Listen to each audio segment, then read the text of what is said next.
Wow, that was fun. Merry Knicksmas to all of you. That was exactly what we wanted, needed, and got.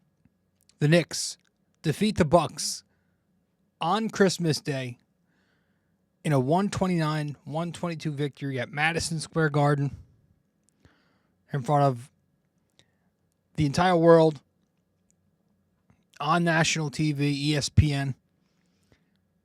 Chris Rock in attendance, Tracy Morgan, the usuals. 50 Cent went to the game, sat with Fat Joe. Carmelo Anthony made an appearance, and the Knicks win. They make a statement, perhaps. They pick up the win. We'll talk more about the statement win stuff and all that later. I feel like people use that term very loosely, but that was a very good win. And let's discuss it here on episode 598. Merry Christmas to all. Hope you all had a fantastic Christmas holiday with your family, with whoever you spent it with. And it's, as I record, it's the night of December 26th. So it's the night after Christmas as I'm recording this. And we're going to talk about this Knicks-Bucks game right now. Ep 598 of the podcast. Welcome to the podcast. I'm your host, RJ Carbone. You are listening to BD4, where there's no better way to get your Yankees and Knicks analysis. We also do MMA. Yanks every series, Knicks every game, MMA on occasion. Let's get to it. Anthony for three. Bang! That one goes down, and the game is tied. I'd like to take this chance to apologize to absolutely nobody. The Yankees are champions of baseball. Shaking and baking right here on the neophyte. Trying to close the show. She was doing a great job of feeding. That is It's over.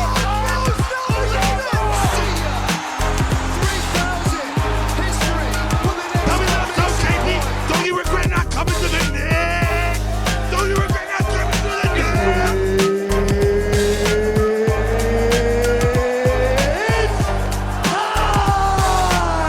Game over. World Series over. Yankees win. The Yankees win.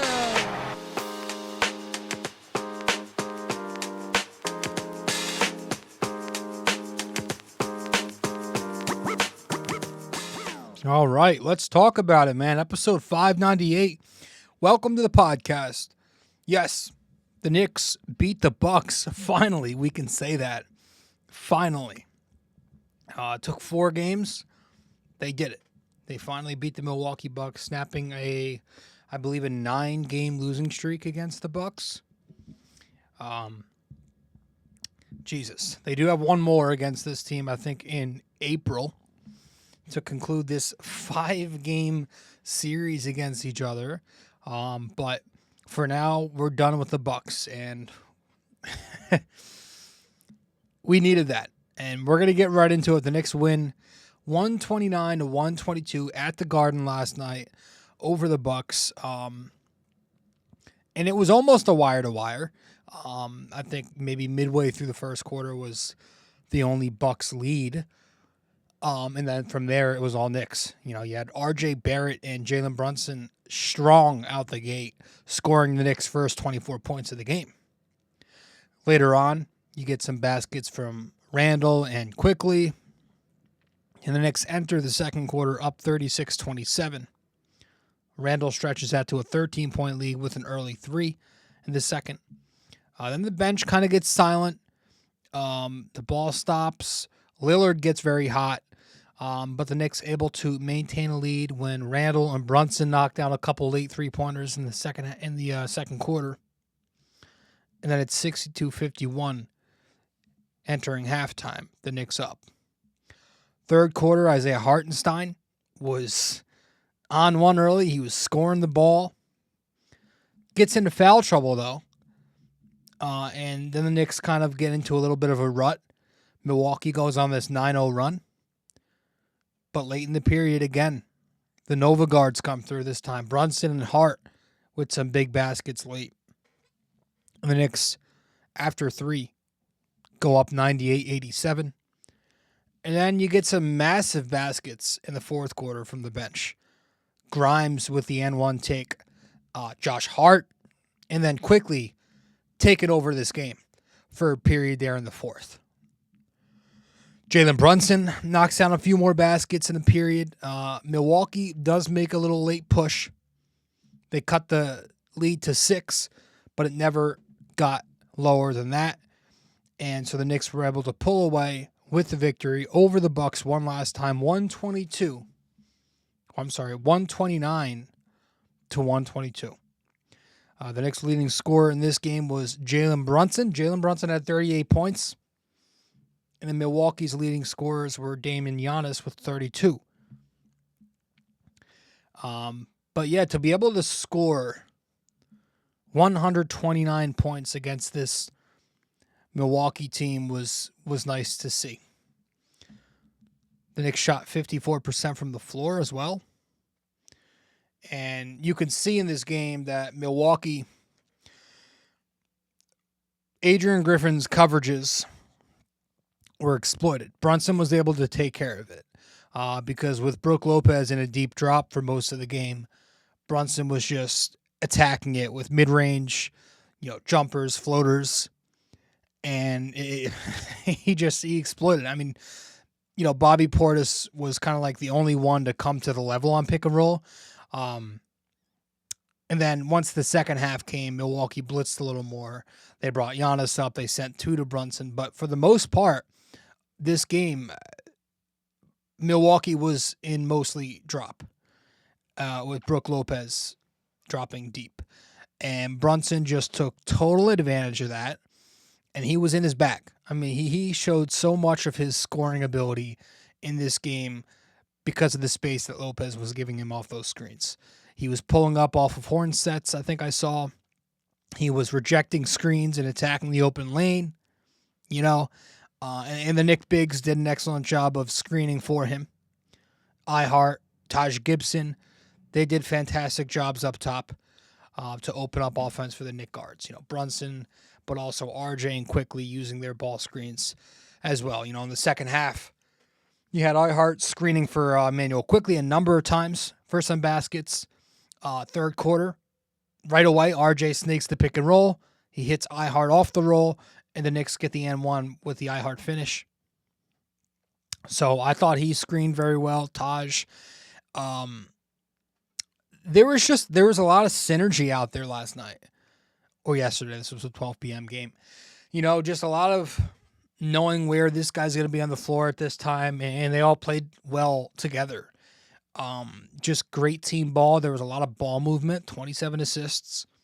4 Knicks had at least 4 assists, 5 with 3+. And right away you could tell the Knicks made a true effort to push the pace and get the ball up the floor early.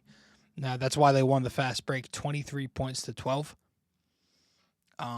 They went to RJ Barrett early in transition as the hot hand. And that's how RJ gets going right there, right? That's how he scores. When the Knicks default to half-court play, the game gets slower. RJ is not as effective. But if you want to be able to beat a team like Milwaukee, you have to create those easy baskets. You force turnovers, and you get those easy looks in transition. And that's exactly what the Knicks were doing yesterday. I keep saying last night. Yesterday. Oops. In the second half, it was the same thing. They just kept pushing. They found Randall a lot in the fast break in the second half. Hart and Quickly were working the 2-man game in transition.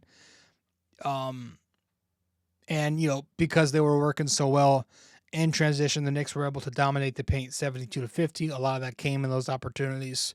But also, when they were in the half court, of course, Brunson attacking the hoop, switches, ISO, Randall getting to the basket. And the half court offense was great too. It's not like the half court offense was bad, so they had to run. No, the Knicks actually had their half court offense working for them.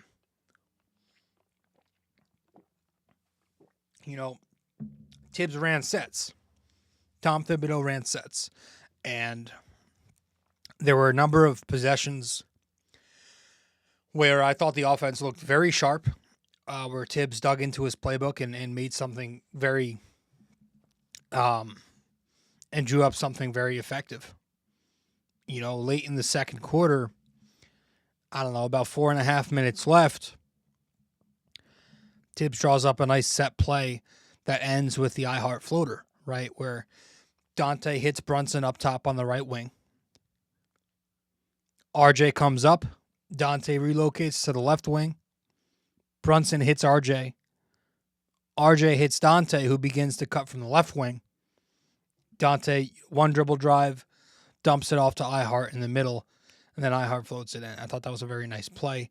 And then a few minutes later, Thibodeau designs a cut for Randall to go to the basket. Dante hits Randall coming from the weak side and getting downhill to his strong hand against Giannis.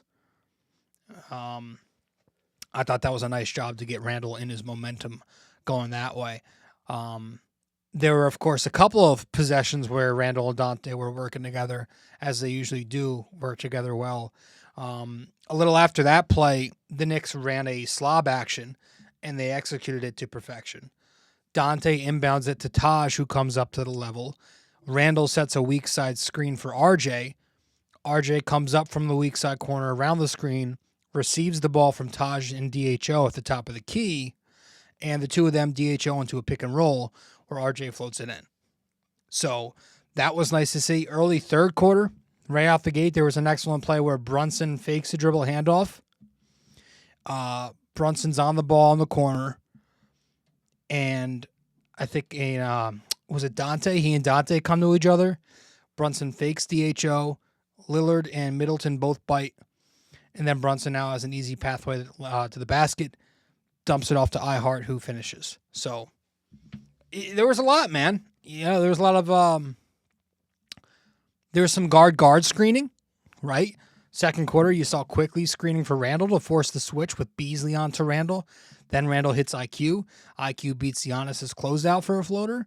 There was a lot of offense, a lot of moving parts, a lot of different half-court actions that were being run. So I just want to, credit Tom Thibodeau and the Knicks for executing there. While we're talking about Tom Thibodeau, how about the death lineup, right? The death lineup. There was a lot of success with that Brunson, Quickly, Hart, Randall, and then insert big here lineup. Excuse me. In this game, the Knicks actually outscored the Bucks 42-29 with this lineup.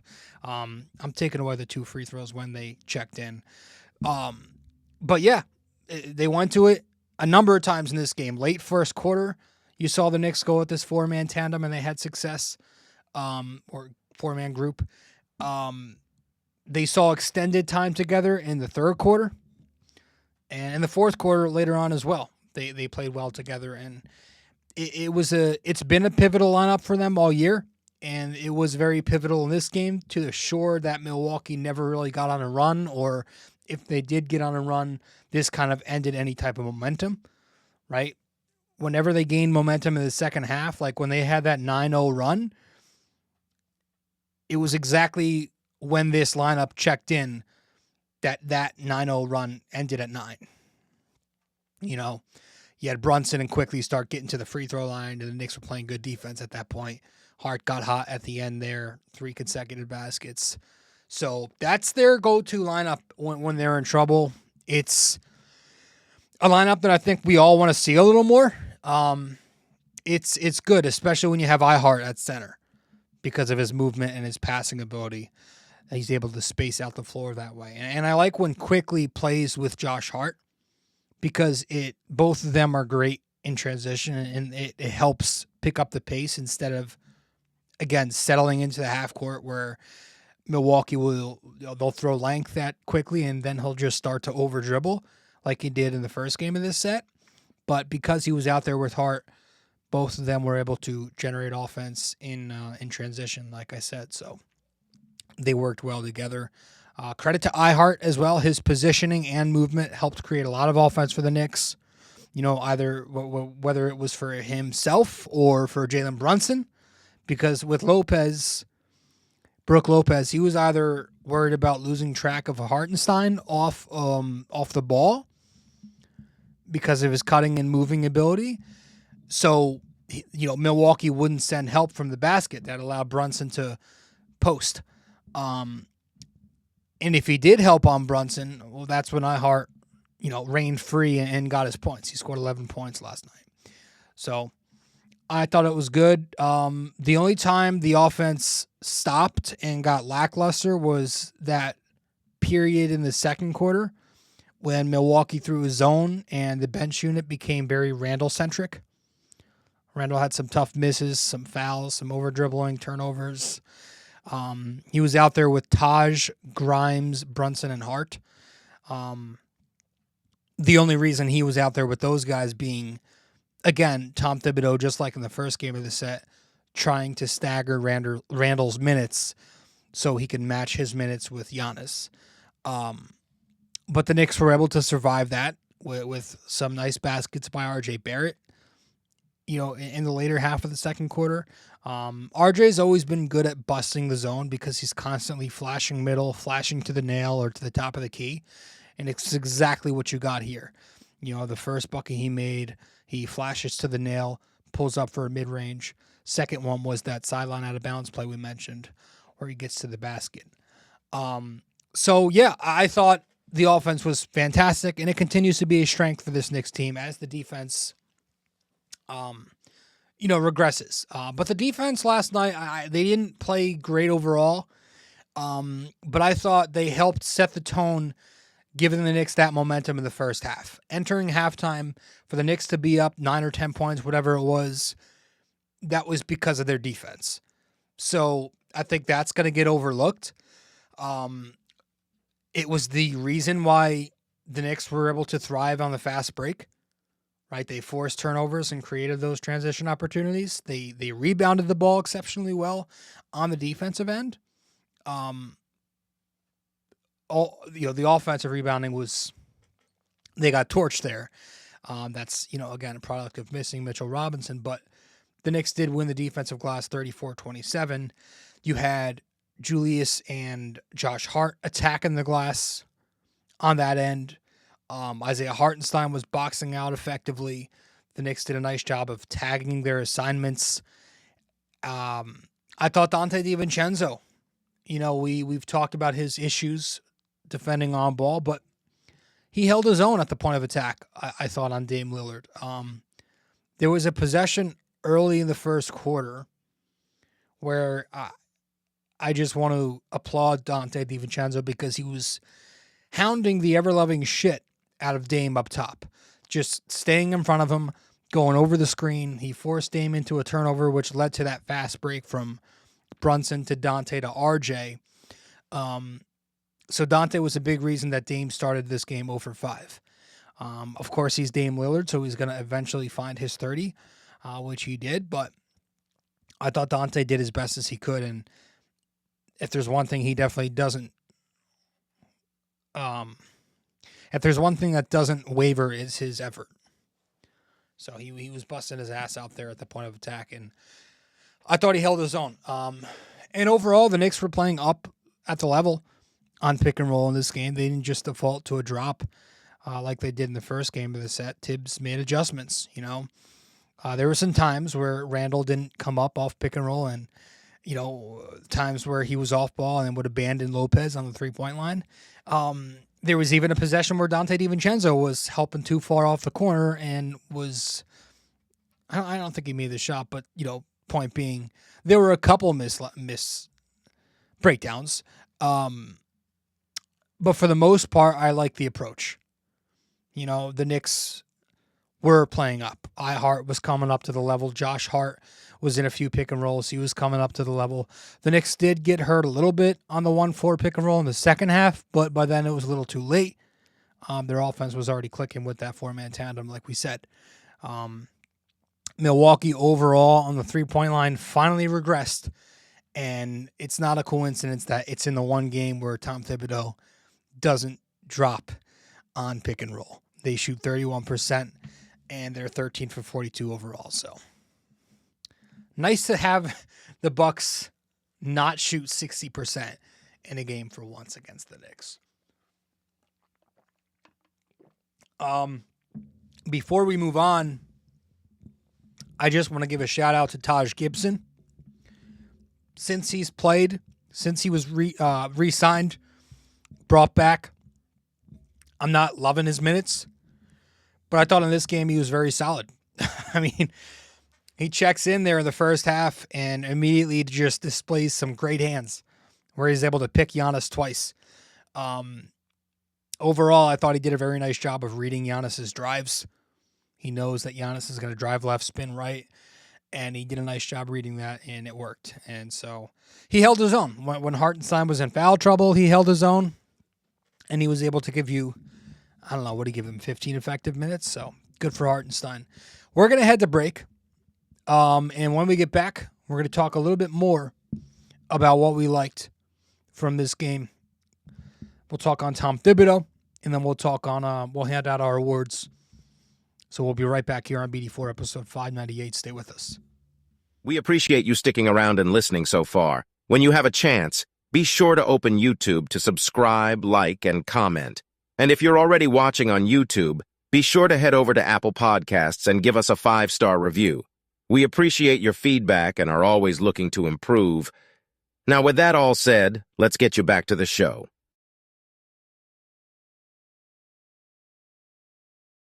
You can also find us on social media.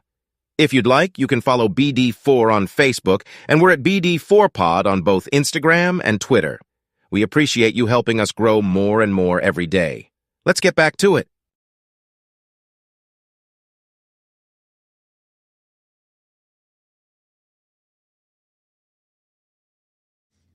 Welcome back to the podcast. I'm your host, RJ Carbone. You are listening to episode 598 of BD4. The Knicks beat the Bucks 129-122 last night at Madison Square Garden. And you got to like what you saw from everybody, including Tom Thibodeau. I like that Tom Thibodeau didn't just stick with his game plan, didn't just stick to his script, but he adjusted within the flow of the game. That's not something he always does, obviously. But again, he leaned on that death lineup very often, and it worked. So he stuck with it. Matching Randall's minutes with Giannis, that helped. And again, adjusting coverages after getting burnt the first night of this series, and honestly, the first 3 games, that helped too. There was some question about his decisions in the fourth quarter. RJ sat most of the fourth quarter. I had no issue with that. But there was the issue with his decision to pull Emmanuel quickly. Of course, that bothers people because, first of all, people are never going to give credit to Tibbs even after a win. They're always going to find something to pick at. But the quickly thing has been a conversation all year with the minutes decrease. The final 3 minutes of the game, Tibbs pulls quickly out for some size, which is probably why he went to RJ, not Grimes, in those minutes. It didn't work. This was, when Milwaukee went on that little run. I understand the frustration. Josh Hart plays 31 minutes in this game.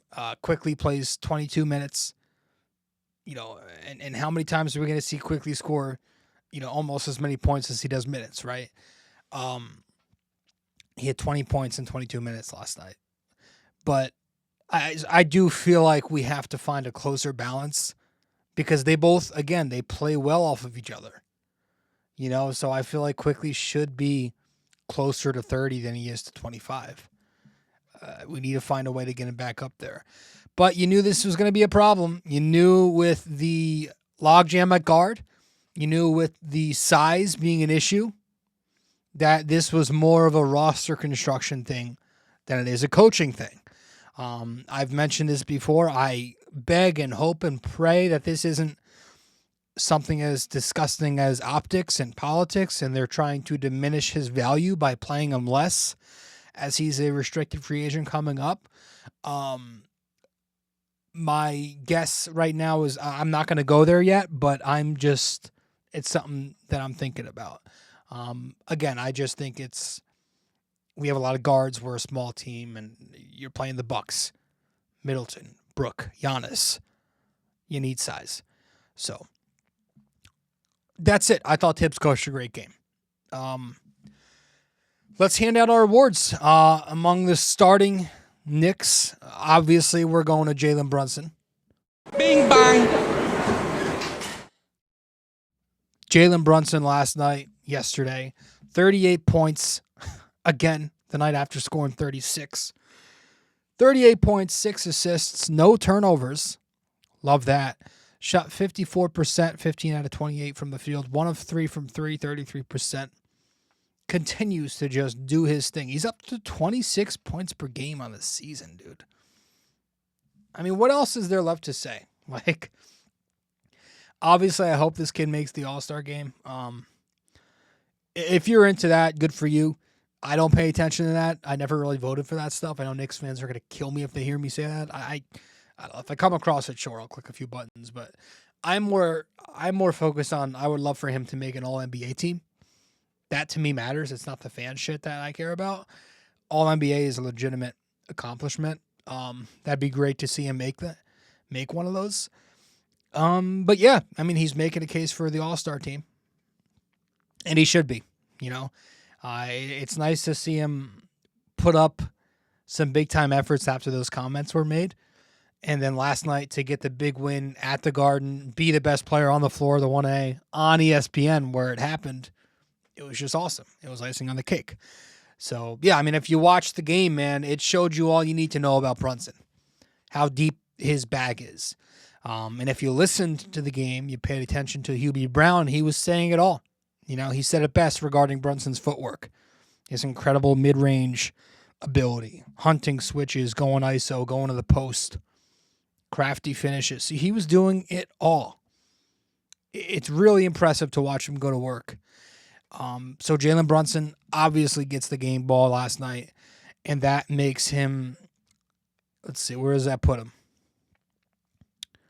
He's got 11 game balls now on the season to lead the starting unit, but he doesn't lead the Knicks because the guy who leads the Knicks, Immanuel Quickley. Immanuel Quickley, because he plays with the bench, leads the Knicks in game balls this year, and he gets another one last night. I keep saying last night, folks. He got another one yesterday after scoring 20 points on 7 of 10 shooting. It's 2 of 4 from 3. There will be a 4-point line soon. I loved his offense, of course. I loved his defense. You know, and I feel like every night there's at least one sequence that pops out at you where you look at Quickley and you're like, wow, this guy, that play right there was the microcosm of his defensive brilliance. And there was a play where he was off the ball. This was maybe in the second half where he makes an excellent hedge onto Pat Connaughton. Then he rotates back over to Bobby Portis in the corner and then forces the turnover on Portis by drawing the offensive charge. And that, of course, led to Brunson getting the N1 on the next possession for the Knicks. We say it all the time. He's always everywhere at once. His off-ball defense, his ability to rotate and cover for his teammates if they miss assignments. He's great. But, of course, the offense was there. Good to see the shot there last night. We know he's streaky, but Quickley on the year averaging 15 points on 45%. So not bad. Not bad at all. And yeah, we're going to keep this short. It's Christmas. It's the holidays. I don't want to ramble too long. Great win. The Knicks continue to just do enough right now. They stay afloat. They do the job. You know, they did exactly what we asked. I just needed one of these two. I was begging that we finally got our win against the Bucks. Take 1 of 2 this weekend. I was saying, take 1 of 2 in my damn sleep. They took it. They got the job done, and they took the one that you wanted them to take, right? They took the one in front of the world on national TV on Christmas Day, and not the one that nobody was paying attention to. So they continue to get the job done, and, you know, again, anytime things get a little shaky, scary, they find a way to calm you down. You know, they've won 3 of their last 4. The Knicks haven't had a losing streak since December 8th, knock on wood, when they lost to Boston and Milwaukee. In all year, they've rarely had any losing streaks, the longest being just 2 games, and that's barely happened. Which again, that speaks to their ability to always rebound after a loss. So this, in my opinion, was the best win of the year. This was the statement game. Again, people, they use that term very loosely. You know, I like to save those, and I like to call it a signature win. And in my opinion, the Knicks this year have 2 signature wins. Everybody likes to throw every win as a signature win. No, that's a signature win is rare. And I've got the Knicks so far. We're 29 games in. I've got them with 2 signature wins. I have the 19-point fourth quarter comeback against Miami in there. And now this was the second one with a Christmas Day win over the Milwaukee Bucks. So OKC is now next. You're going there. You got to face Chet, SGA. It's going to be tough, but I will say it's this next stretch coming up here. It's a 3-game road trip. OKC, Orlando, Indiana to finish off the year. I'm not too concerned about it. You know, I think the Knicks will be able to take 2. I think that should be the goal, to take at least 2. You got Indiana coming back down to earth. They're a joke. I don't take them serious. Halliburton plays on a mediocre team. Who cares? They play 0 defense. They play no defense. So good luck getting in that way. They're a terrible 14-14 on the year. I just don't take that team serious. I don't know why they get so much respect from the media, and then the Knicks here, it's always the same talking point. Orlando, that's after OKC. I had them as a sleeper entering the season, and they're playing like it. They're playing very well. But they're not a team that terrifies me. I think the Knicks can defeat them. They can take care of them. And then OKC, that's going to be the swing game for me. Tomorrow night in Oklahoma City, that could go either way. But again, these 3 games, the Knicks play hard. I think they can take care of it. And these are important games for the standings, right? The Knicks currently have the number 6 seed now at 17-12. Orlando's number 4, Miami's number 5. But both of them are only a half of a game above the Knicks. So if the Knicks get hot, they lose a game, all of a sudden, you know, you're seeing the Knicks in the 4 seed, 5 seed. But if the Knicks start losing games, and all of a sudden they're on the outside looking in, because on the flip side, they're also just a half game above Cleveland from the 7 spot. And Indiana, who, again, they play this week, are that number 8 seed. Just 2 games back in the loss column. So these are important games coming up. And, you know, I don't want to standing watch this early, but I'm just saying, I hate being content with where things are. I always like to look ahead and focus on what's important, but we'll see. And that's it. We're going to head to our final break, and then we'll get back and wrap this up with our trivia and our parlay, which we did for this game. So stay with us. We'll be right back. If you have time in the day, or maybe just prefer old-fashioned reading over listening, then you can always follow along and subscribe to BD4 Blog by going to BD4blog.com. We're not on there as often, but when we do post, it's just as entertaining, opinionated, and passionate as we are on this podcast. Thank you so much. And let's keep on with the show. Studio 69 Productions is a podcast production agency created by Leo Rodriguez to allow content creators to market their podcast.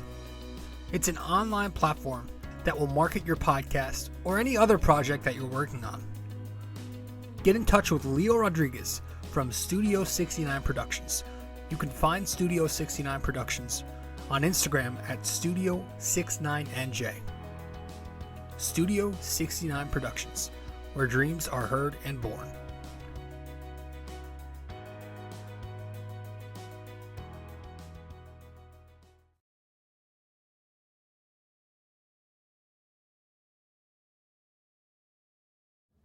Welcome back to the show, episode 598 of BD4. We're going to wrap this one up, but before we do, we got two more segments to go. We're going to get to our trivia and then our parlay. Hope everybody had a great Christmas. And hey, I had an excellent Christmas. I got this new shirt that I'm wearing now. If you're watching the video edit of the show, I got from my brother, very generous. I got a John Boy Media windbreaker. I got new sneakers. I got family treats you well, man. I got some good stuff, and I'm blessed. And you know, Fanatics gift card, DoorDash gift card because I'm a fat fuck. I got Knicks tickets that you know what? I'm probably gonna hang them here. That'd be a good idea, right? It is. You know, I gotta lock the window, but yeah. It was a good Christmas, and of course, you know, the icing on the cake, being able to see my family and hang out and everything. And I'm gonna start. I don't know why. Whenever like late December comes around, Christmas time, I always start watching Sopranos. I know it's nothing to do with Christmas, but it always comes into my head. It always just pops in my head. So I think I'm gonna start watching the entire Sopranos series again. Because it's one of my top two shows of all time, right there with Breaking Bad. I always go back and forth with which one I like better, but I'm definitely gonna watch Sopranos. Excuse me, I'm gonna start that series over again tonight in bed, so that'll be fun. But yeah, I've been watching a lot of Home Alone this holiday season, Elf, Polar Express, Christmas Vacation, all that good stuff, and I hope everybody else had a good season as well. And as we head into the new year, good things to come. So let's wrap this up once and for all with our trivia, and then we'll get to our parlay. Let's get to our trivia first.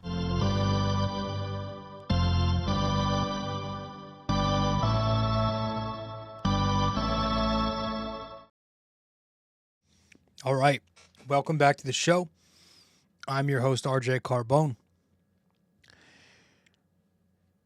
And drew a blank. For this episode 598, our NYY-NYK-MMA Trivia Question of the Day. As you can see, for this episode, if you're watching the video edit, is the Knicks had 4 players with 20-plus points yesterday. In the last 50 years, how many times has that been done on Christmas Day? All right. So one final time, the Knicks had 4 players with 20-plus points yesterday. In the last 50 years, how many times has that been done on Christmas Day? So with that said, let's wrap this up with our trivia next.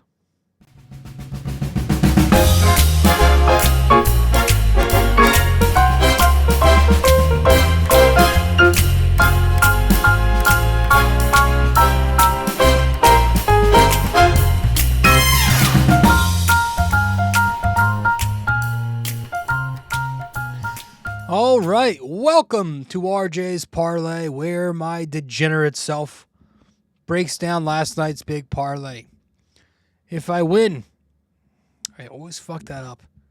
I gotta have a script in front of me. If I miss, it's not surprising. If I win, I'll probably lose it all the next night, because that's how this works. Welcome to RJ's Parlay, and in this episode, we're breaking down a 3-pick same-game parlay from this Knicks game at plus 104, where we had Randall scoring 20 points or more, Barrett Barrett producing 20-plus points, rebounds, and assists combined, and quickly producing 14-plus points, rebounds, or assists combined. And we cashed it because all 3 of those picks hit. The unfortunate thing was we also used that money and doubled down on the Phoenix Suns Dallas Mavericks nightcap, where I had Suns money line, KD going for 45 PRA, and it was just a disaster. None of those picks hit. but at least we saw a W in the win column yesterday on Christmas Day. And that'll be it. That'll be it. I appreciate you all stopping by. Final score, 129-122, the Knicks over the Bucks. And we'll talk after this OKC game. We're going to try to get a Yankees episode out. I know we said we have one, talking about the Yamamoto stuff, what's next, but been busy, as you can understand. But we'll try to get one out soon. Got a lot of stuff coming here on the pod.